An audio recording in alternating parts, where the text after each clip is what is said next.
नमस्कार दोस्तों, कैसे हैं आप सब। आज हम बात करेंगे हरतालिका तीज व्रत में सुहागन महिलाओं को क्या क्या खरीदना चाहिए और क्या क्या ज़रूर हम लोग को लेना चाहिए, क्या क्या श्रृंगार जरूर करनी चाहिए, श्रृंगार की सामग्री क्या क्या लेना चाहिए और माता जी पर क्या क्या अर्पित करनी चाहिए। तो इन सब बारे में हम बात करेंगे। अगर आप मेरे चैनल पर नए हैं तो व्रत एवं त्योहारों की जानकारी के लिए चैनल को सब्सक्राइब कर लीजिए और बेल आइकन को प्रेस कर लीजिए ताकि नए वीडियोज़ के नोटिफिकेशन आपको सबसे पहले मिल सके। तो चलिए हम बात करते हैं। हरतालिका तीज जो व्रत होता है वह सुहागन महिलाएं करती हैं और सुहागन महिलाओं के लिए यह बहुत महत्वपूर्ण व्रत होता है। और यह जो हरतालिका तीज व्रत होता है यह भाद्र मास के शुक्ल पक्ष की तृतीया तिथि को किया जाता है। तो इस बार 6 सितंबर को पड़ रहा है। साल 2024 में 6 सितंबर दिन शुक्रवार को पड़ रहा है। इसी दिन हरतालिका तीज का व्रत करना है। तो चलिए जानते हैं इस वीडियो में हमें क्या क्या सामान खरीदना चाहिए। तो देखिए सामान हमको क्या कर खरीदना चाहिए उसके बारे में जान लेते हैं। देखिए अगर आपको यह वीडियो पसंद आती है तो आप लोग लाइक ज़रूर कीजिएगा और कमेंट में जय माता दी ज़रूर लिखिएगा। तो चलिए हम बताते हैं आप लोग को क्या क्या खरीदना है। सबसे पहले तो हम बता देते हैं आप लोग को कि साड़ी नया खरीदना चाहिए या नहीं खरीदना चाहिए। तो देखिए बहुत घरों में पहले की मैं बात बता रही हूँ, पहले इतना हर त्यौहार पे नई साड़ियाँ कोई नहीं खरीदता था। ये तो आजकल दिखावा हो गया है, ट्रेंड में हो गया है कि मतलब नहीं नया ही मतलब पहनना है, कोरा ही पहनना है, नहीं तो व्रत नहीं करेंगे। और व्रत भी आजकल व्रत भी ऐसा हो गया, व्रत कम रह गया, दिखावा ज़्यादा हो गया है। तो आप दिखावे में ना करके आप अपनी व्रत कीजिएगा, व्रत पूर्ण कीजिएगा। आपकी जैसी सामर्थ्य है उस हिसाब से आप कीजिएगा, उस हिसाब से सामग्री लीजिएगा। जो ज़रूरी है वह चीज़ें लीजिएगा, जो नहीं ज़रूरी है आपकी सामर्थ्य नहीं है तो मत लीजिएगा। अगर सामर्थ्यवान है तो लीजिए, त्यौहार है, त्यौहार में लेना चाहिए। अगर सामर्थ्यवान नहीं है तो मत लीजिएगा, कोई ज़रूरी नहीं है, देखा देखी में मत पड़िएगा। तो सबसे पहले आप जान लीजिए साड़ी के बारे में। देखिए साड़ी नया है तो आप पहन लीजिएगा और रखा है, चाहे मायके का हो या ससुराल का हो या ननद हो, कहीं का भी है, नया है अगर आप रखी हैं तो आप पहन लीजिएगा।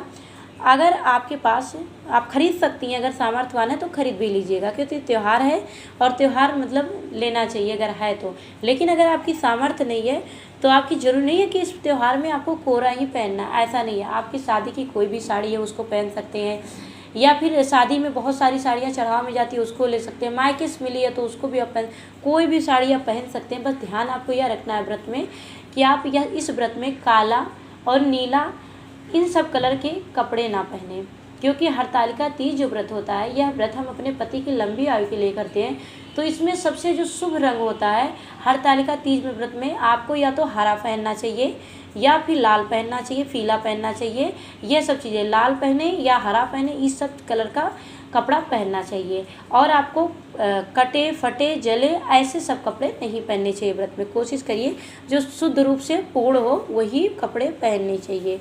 आप इस बात का ध्यान रखिएगा। साफ़ सुथरा धुली हुई साड़ी पहन सकते हैं, बस आपको ध्यान यही रखना है कि कटी फटी जली हुई ना हो, क्योंकि शुद्ध साड़ी पहना जाता है व्रत में।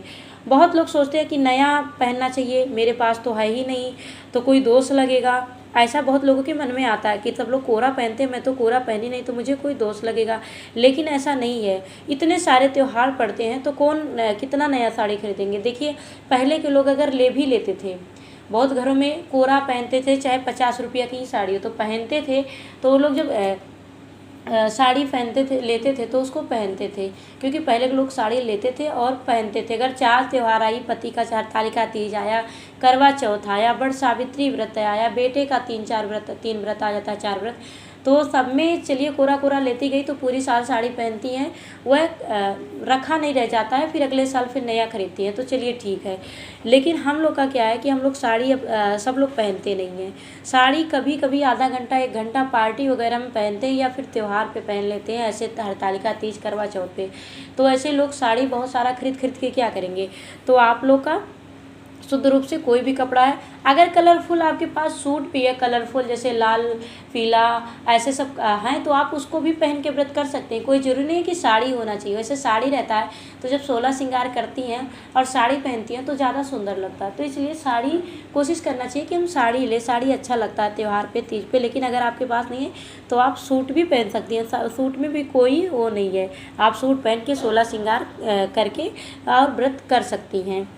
पहले के लोग डेली साड़ी मतलब पहनते थे, डेली वेयर करते थे, तो उनका साड़ी पहन पहन के ख़त्म हो जाता था। और हम लोग का साड़ी ये ले भी लेंगे बहुत सारा तो रख रख के क्या होगा। तो इसलिए आप लोग साफ़ सुथरा धुली हुई साड़ी पहनिएगा, कोई भी साड़ी हो। वैसे शादी का साड़ी है तो ज़्यादा शुभ माना जाता है, शादी की साड़ी है या फिर चढ़ाव पे जो शादी में गया है वह सब साड़ी है, तो यह सब अति शुभ माना जाता है। तो यह सब आप लोग साड़ी पहनिएगा। जैसे चुनरी होता है और बिहौती कहते हैं, शादी जो पहन के होती है, 7 फेरे होते हैं, तो वह सब साड़ी आप कभी भी पहन सकते हैं, किसी भी व्रत में किसी से पूछने की ज़रूरत नहीं है। बस साफ़ सुथरा होना चाहिए। आप उसको पहन के नॉन वेज वगैरह मत खाइएगा। नॉन वेज वगैरह खाते हैं तो लोग आजकल क्या है कि नॉन वेज ज़्यादातर लोग खाते ही हैं, तो इसलिए जो नॉन वेज पहन के खाते हैं फिर व्रत त्यौहार में वो कपड़े नहीं पहना जाता है। अगर आप पहनते हैं तो आपको दोष लगता है, तब आपको कोरा ही लेना पड़ेगा। अगर आप नॉन वेजिटेरियन मतलब खाते हैं और उसके बाद में नॉन वेज खाने के बाद फिर वही धुल के फिर पहनते हैं तब भी दोष लगेगा, आपको तब कोरा ही लेना पड़ेगा। अगर नॉन वेज आप खाते हैं, ऐसी चीज़ें खाते हैं तो आप कोरा लीजिएगा। अगर आप शुद्ध सात्विक भोजन करते हैं तो आपको कोई आवश्यकता नहीं है कि नया ही चाहिए, बस आपको साफ़ सुथरी धुली हुई और पूर्ण रूप से शुद्ध चाहिए। और देखिए और क्या क्या सामग्री लेनी चाहिए आपको। चूड़ी, बिंदी, मेहंदी आपको नया ही लेना चाहिए। देखिए हर महिला को जब त्यौहार आए तो आप भले कुछ ना, लेकिन चूड़ी, बिंदी, मेहंदी यह आपको हर महिला को ले लेनी चाहिए, लेनी भी चाहिए और दान भी करनी चाहिए। इससे क्या होता है, हमारी जो सुहाग होता है बढ़ता है, हमारा जो अखंड सौभाग्य बढ़ता है। तो इसलिए आपको यह चीज़ें ले लेनी चाहिए। और एक दिन पहले आपको मेहंदी लगवा लेनी चाहिए, किसी से भी मेहंदी लगवा लेना चाहिए। और नया मतलब ये नहीं है कि आप जैसे आपके पास रखी है चूड़ी, बिंदी, मेहंदी सब चीज़ें रखी है तो आप नया ही लेके आए तभी। कहने का मतलब ये नहीं है, कहने का मतलब नया होना चाहिए। जैसे आपके मायके से मिली है तब भी उस दिन नया सिंदूर का सिंदूरा डिब्बा एक रख लीजिए, मतलब निकाल लीजिए, उसे सिंदूरा से सिंदूर लगाया जाता है। लेकिन ये कि जैसे कि हम लगाएंगे उस दिन बिंदी, मेहंदी ये सब चीज़ें आप निकाल लीजिए। दान करने के लिए भी निकाल लीजिए। नया कोई जरूरी है कि तुरंत खरीद के लाएँ, आपके मायके से मिला है या फिर आप रखी हैं तो वह भी आप यूज कर सकती हैं। कहीं से भी मिला हो, गिफ्ट में मिला हो या कहीं से, तो आप उसको यूज कर सकती हैं। और देखिए इस व्रत में ऐसा कोई नियम नहीं है कि आपको कोरा कपड़ा चाहिए। बस एक ही व्रत होता है ऐसा जो छठ होता है। छठ एक व्रत होता है जिसमें कोरा ही पहनते हैं लोग। और देखिए उसमें भी नहीं रहता है तो बहुत लोग एक ही साड़ी में सुबह शाम दोनों पहनते हैं और अपना करते हैं, लेकिन उसमें कोरा ही मतलब तैयार करते हैं, कोरा ही पहनते हैं। छठ ऐसा व्रत होता है। लेकिन जब पहली बार व्रत करते हैं, जब पहली बार उठाते हैं तो एक छठ ऐसा होता है। एक हलछठी जो आता है वह भी अगर पहली बार उठाते हैं तो कोरा होता है, या फिर कोर और भरते हैं तब भी कोरा मतलब चाहिए। और व्रतों में किसी व्रत में नए का कोई विधान नहीं है कि कोरा ही होना चाहिए, क्योंकि देखिए इस साल तो नया जो व्रत इस साल पड़ रहा है हरतालिका तीज जो व्रत पड़ रहा है वह शुक्रवार के दिन पड़ रहा है। तो शुक्रवार के दिन अगर आप कोई चीज़ नई चीज़ रखी है, नई साड़ी रखी है तो आप निकाल सकती हैं। सुहागन महिलाओं को नए कपड़े शुक्रवार से पहने तो अति उत्तम माना जाता है। ऐसे बुधवार को भी नए कपड़े आप पहन सकते हैं, बृहस्पतिवार को भी पहनना चाहिए, सबसे शुभ बृहस्पतिवार को होता है। लेकिन सुहागन महिलाएं शुक्रवार को नए कपड़े निकालें और पहने तो ज़्यादा शुभ होता है। तो इस बार तो हरतालिका तीज व्रत शुक्रवार को पड़ रहा है, तो आपके पास नई साड़ी है तो ज़रूर पहनिएगा। अब देखिए हम लोग को उस दिन क्या करना चाहिए, सिंदूरा से सिंदूर जरूर लगाना चाहिए। इस दिन यह काम आपको नहीं भूलना चाहिए, सिंदूरा से ही सिंदूर लगाना चाहिए। और देखिए अपसर्गी लेने के बाद लोग सो जाते हैं, लेकिन नियम तो यही है कि तुरंत आप लोग ब्रह्म मुहूर्त में ही स्नान आदि करने के बाद में, और उसके बाद में क्या कहते हैं व्रत का स्टार्ट हो जाता है। लेकिन सो जाते तो कोई बात नहीं है, सो के उठने के बाद आप स्नान आदि कर लीजिएगा। स्नान करने के बाद आप सिंदूरा से ही मांग भर के सिंदूर लगाइएगा। और देखिए यह इस व्रत में 3 बार क्या कहते हैं शिव नहाया जाता है और 3 बार शिव जी का पूजन किया जाता है, अभिषेक किया जाता है। यानी शिव जी का आप चाहे घर में पार्थिव शिवलिंग बनाकर पूजन कीजिए या फिर मंदिर में जाकर पूजन कीजिए, या फिर घर में आपके शिवलिंग है तो उससे पूजन कीजिए, लेकिन 3 बार शिव जी का अभिषेक करना है और 3 बार स्नान भी करना है। तो तीनों बार तो कोरा किसी को नहीं मतलब हो सकता है, किसी को रहता है भाई कर लेते हैं, लेकिन सब कोई नहीं 3 बार 3 सेट कर पाता है। तो आप लोग सुबह ऐसा नहीं करना है कि सुबह बिल्कुल ऐसे अल्लमल्ल दिन भर पड़े रहना, प्रदोष काल में शाम को नहा के बस पूजन करनी है, ऐसा नहीं करना चाहिए। आप व्रत कर रहे हैं तो व्रत में आपको सुबह उठने के बाद स्नान आदि करने के बाद नित्य नियम की तरह सूर्यदेव को अर्घ्य देने के बाद आप लोग को घर की मंदिर की पूजन करनी चाहिए और शिव जी का अभिषेक करना चाहिए। अभिषेक शिवालय में जाकर अभिषेक करने के बाद आपको आके जो भी आपका घर का काम है करने के बाद में आपको एक बार मध्याह्न में फिर शिव जी का अभिषेक करना चाहिए। स्नान करने के बाद दूसरे कपड़े पहनने के बाद फिर शाम को प्रदोष काल में आपको स्नान करने के बाद फिर संपूर्ण श्रृंगार करके, आप आलता वगैरह तो सुबह ही लगा लेंगी, लेकिन और संपूर्ण श्रृंगार, हार और जैसे अंगूठी जितनी चीज़ होती है सब 16 श्रृंगार करके साड़ी पहन के फिर प्रदोष काल में माता पार्वती सहित शिव जी का पूजन करना चाहिए। माता जी को श्रृंगार की सामग्री अर्पित करनी चाहिए। इस प्रकार से आप लोग को पूजन करनी चाहिए। और आप लोग जब व्रत करते हैं, जब जैसे पारण करते हैं सुबह में, तो पारण करने से पहले माता जी पर सिंदूर लगा के, जो सिंदूर की आप सिंदूर एक सिंदूर की डिब्बी और चूड़ी और सिंदूर सब बताए हैं लेने के लिए अपने लिए, तो माता जी पर चढ़ाकर और उसमें प्रसाद माता जी पर सिंदूर चढ़ा के और उनके मतलब सर से उठा के अपने मांग में लगाना है प्रसाद के रूप में। उसके बाद में ही आपको जल ग्रहण करना है, पारण करनी है। ठीक है, अपने मांग में कम से कम 2 बार जरूर लगाएं। और इस दिन आपको मांग भरी होनी चाहिए, सबकी मांग भरी होनी चाहिए, मांग भर के सिंदूर लगाना चाहिए। और देखिए जब पूजन करते हैं तो आप लोग जैसे शादी का आप लोग अलग साड़ी है, शादी का साड़ी नहीं है, तो आप लोग शादी वाला चुनरी तो सबके पास होता है, तो शादी वाला जो चुनरी होता है वह ऊपर से ले सकते हैं। पूजा के समय आपको ज़रूर ओढ़ना चाहिए। और आपको एक श्रृंगार जरूर नहीं भूलना चाहिए, वह श्रृंगार है आलता और सिंदूर। यह दोनों तो कभी नहीं भूलना चाहिए। बिछुआ पहने रखने चाहिए। बहुत सारे लोग बिछुआ उतार देते हैं कि इस दिन बिछुआ, पायल, आलता, मेहंदी, चूड़ी, बिंदी सारे मतलब अच्छे से पूजन करनी चाहिए। और देखिए ये काम और मत करना भूलिएगा, माता जी के लिए आप लोग सामग्री, श्रृंगार की सामग्री माता जी पर अर्पित करना मत भूलिएगा। माता जी पर आपको अर्पित करनी चाहिए कम से कम चूड़ी, बिंदी, मेहंदी। आपके पास नया वस्त्र है तो नया वस्त्र भी माता जी को ज़रूर अर्पण करना चाहिए। और जैसे साड़ी है, साड़ी उसके साथ कंघी ले लीजिए, कंघी और शीशा और चूड़ी, बिंदी, मेहंदी, आलता, काजल, यह सब जो श्रृंगार की सामग्री होती है वह माता जी पर अर्पित करनी चाहिए। और उसके बाद में अर्पित करने के बाद एक सेट रखना चाहिए छूने के लिए, तो वह सीधा रखे। सीधा मतलब होता है कि चावल, दाल और हम लोग 3 प्रकार के उसमें फल रखते हैं। और 16 श्रृंगार की सामग्री, 16 नहीं है तभी 5-7 जो आपसे बन पड़ता है वह आप रख लीजिएगा। उसके बाद में वह सब रखने के बाद उसमें फल में आपको खीरा ज़रूर लेना चाहिए, खीरा और नींबू ज़रूर लेना चाहिए।